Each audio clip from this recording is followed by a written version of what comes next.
দফায় দফায় বৃষ্টিতে দক্ষিণবঙ্গে দুর্যোগ আর উপকূলীয় জেলায় সকাল থেকেই ঝড় বৃষ্টি। ফ্রেজারগঞ্জের কাছে উত্তাল সমুদ্রে ট্রলার আটকে বিপত্তি। সমুদ্রে মাছ ধরতে গেছেন আপনারা। বিশ্বজিৎ রয়েছে, আরো বিস্তারিত জানাবে। বিশ্বজিৎ, যেভাবে বিপত্তি, অর্থাৎ সকাল থেকে তো এমনিতেই ওয়েদার আজকে ভীষণই খারাপ রয়েছে ফ্রেজারগঞ্জে, উত্তাল সমুদ্রের ট্রলারে আটকে কতজন মৎস্যজীবী রয়েছেন, কি আপডেট পাওয়া যাচ্ছে?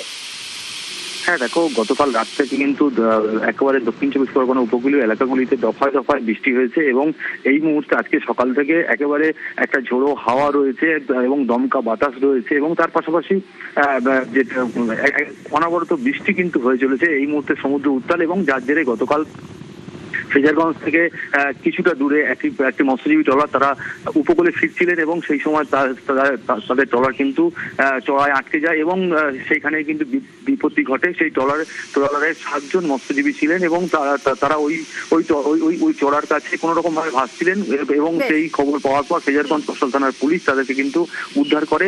এই মুহূর্তে গঙ্গাসাগর কোস্টাল থানার পক্ষ থেকে সমস্ত মৎস্যজীবীর জন্য মাইকিং এ সতর্ক প্রচার করা হচ্ছে এবং তাদেরকে জানানো হচ্ছে যে এই মুহূর্তে সমুদ্র উত্তাল, কেউ যাতে এই মুহূর্তে সমুদ্রে যায়। মৎস্যজীবীরা বেশ, একেবারে অনেক ধন্যবাদ।